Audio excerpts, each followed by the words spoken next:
Привет, дорогие друзья, и похоже мы с вами попали в передрягу, ведь профессии, связанные с фрилансом, потихонечку накрываются медным тазом. Каждый день с середины февраля нам сообщают о новых блокировках сайтов и сервисов в интернете. Кто-то вообще не обращает на это внимания, ну как моя мама, например, которая привыкла везде ходить ножками и получать услуги лично. А может, недавно вы снилс потеряли, и вам нужен срочно его дубликат? Но для меня это катастрофа. С одной стороны, я уже даже и за продуктами не хожу, я привык заказывать. Тем более у многих компаний бесплатная доставка. С другой, вся моя работа, как дизайнера интерфейсов и отчасти блогера, связана с интернетом. Первые несколько дней я даже не мог уснуть и только потреблял новости в попытке разобраться в ситуации.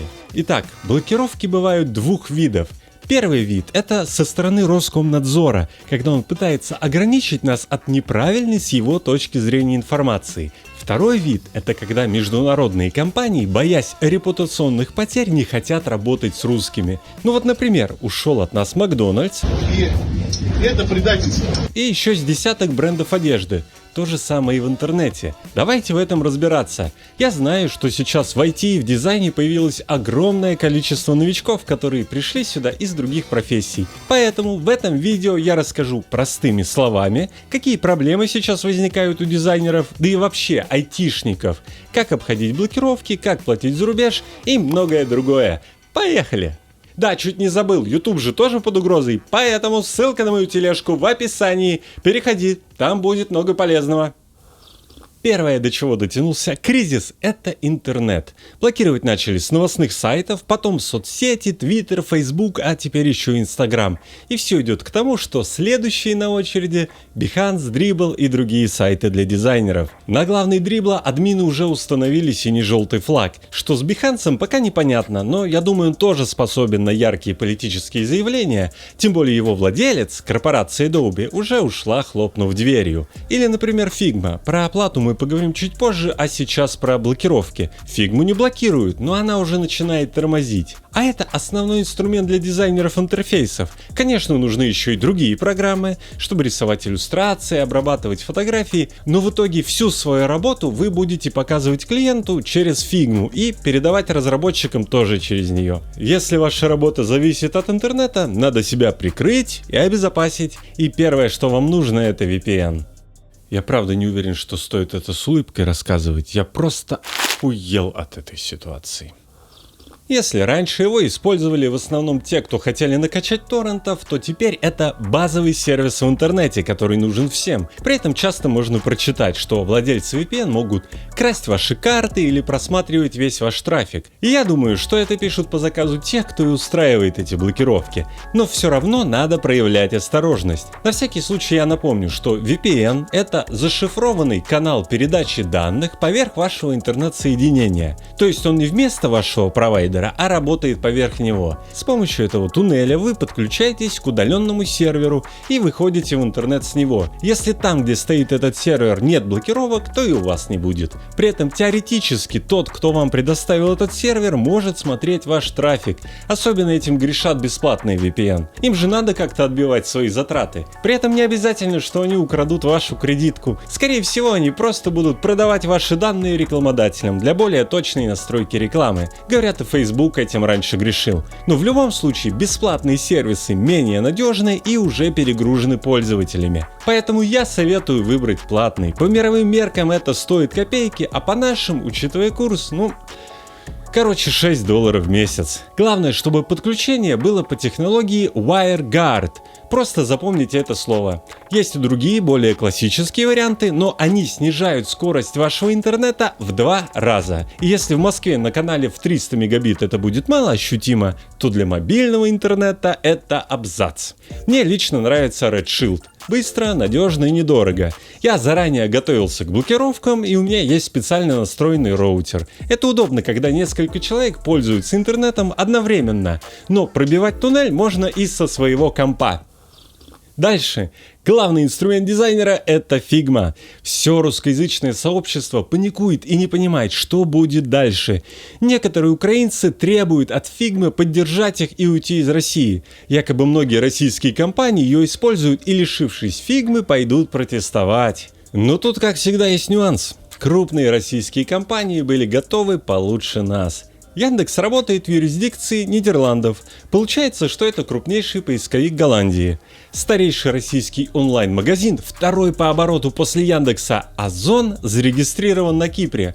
Ну а крупнейшая российская компания ВК, бывшая Mail.ru, которой принадлежат 3 крупнейших соцсети, почта, 3 самых популярных онлайн-школы, службы доставки, такси, еще с десяток проектов, тоже зарегистрировано на Кипре. Для них нет проблем оплатить фигму из зарубежного банка от иностранного юрлица. Корпоративные аккаунты Figma заблокировала всего для нескольких компаний, которые попали под санкции. И я думаю, они уже решили эту проблему. Блокировок для обычных пользователей не будет. Совсем новички, те, кто Figma не оплачивал, вообще могут расслабиться и ограничиться только VPN, на случай тормозов. А вот опытные фрилансеры, которые вели множество проектов и оплачивали свой аккаунт, очень расстроились.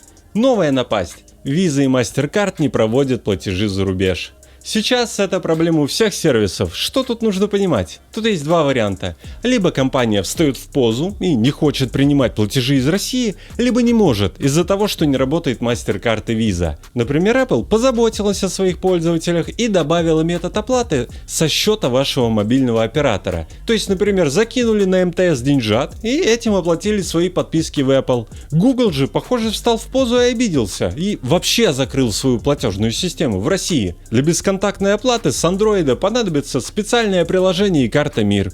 Ну а адептов Apple карта МИР по-прежнему работает в штатном приложении. Что делать с Гуглом, я пока не знаю. Если вам нужен Google Диск, видимо, придется регистрировать аккаунты с другой страны. Правда, Google требует при регистрации номер телефона, но это тоже не проблема. Есть множество сервисов, которые, скажем так, дают вам номер телефона в аренду, показав код подтверждения из смс-ки. По поводу Гугла я особо не парюсь, потому что диски оплатил сразу на год, а вот с Figma у меня проблемка. К сожалению, в большинстве случаев заранее понять, можете ли вы оплатить сервис, невозможно. Большое количество сервисов для дизайнеров оказалось российскими или имеют платежный шлюз на территории РФ. К сожалению, они этого нигде не указывают. В этом случае пройдет оплата с карты МИР.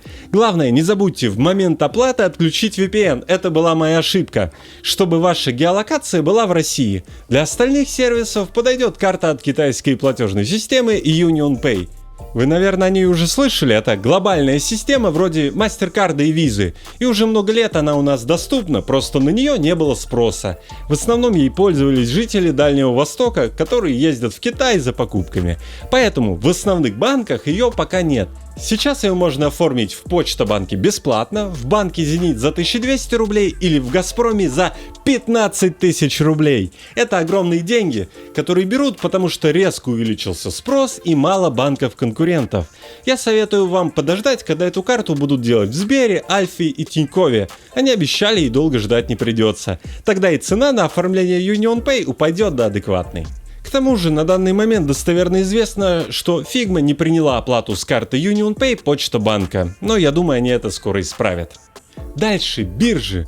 Походу, зарубежные биржи решили оставить российских дизайнеров без работы. Но если совсем по чесноку, то и раньше российским дизайнерам задач мало доставалось. Это был чисто экономический вопрос. Сейчас у многих крупных блогеров каналы встали колом, потому что их команды были из Украины. В общем, первые несколько дней я просто была в оцепенении, я рыдала, я пыталась помочь как могла. Почему? Все просто, там дешевле. Дизайнеры со всего СНГ имели преимущество. Так как у них жизнь стоит дешевле, они рушили рынок дизайна, снижая цены на свою работу. Самая крупная зарубежная биржа Upwork, это то самое место, где можно было заработать в валюте, объявила, что уходит из России. Их сайт по-прежнему открывается, но предупреждает, что не работает с российскими дизайнерами. Тут опять же придется делать новый зарубежный аккаунт. И если вы раньше не работали с Upwork и у вас нет огромного количества отзывов, то и терять вам нечего. Просто делайте новый аккаунт. Только вначале убедитесь, что сможете получать деньги. Скорее всего, Upwork тоже будет работать с UnionPay. С другой стороны, у нас есть Fail, компания, принадлежащая холдингу ВК. Она будет работать всегда и без всяких ограничений, даже если нас вообще отключат от внешнего интернета. Но не все хотят работать с маленькими проектами на бирже. Для тех же, кто не хотел работать за копейки на бирже, а хотел более серьезную работу в крупной компании, на первый взгляд случилась катастрофа. Самые крупные клиенты ушли из России. В дизайн-студиях сейчас паника, и все проекты с этими клиентами заморожены, и непонятно, когда они вернутся обратно. Но вот на что я хочу обратить ваше внимание. Свято место пусто не бывает. Пользователи уже привыкли ко всем удобствам, которые предоставляли эти компании и сервисы. А значит, нас ждет волна стартапов.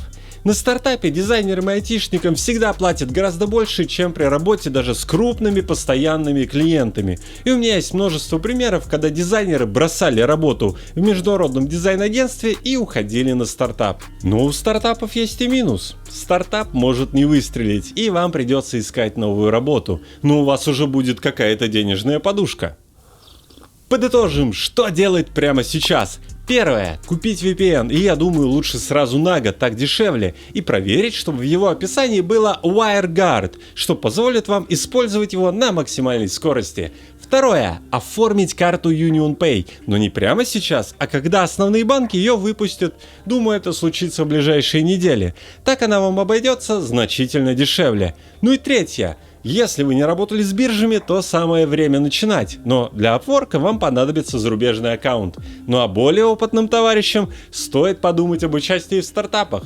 Друзья, пишите, из какого города вы меня смотрите, мне это очень важно. Ну и как всегда, спасибо, что досмотрели это видео до конца, подписывайтесь, и мы с вами увидимся совсем скоро в новом видео. Всем пока!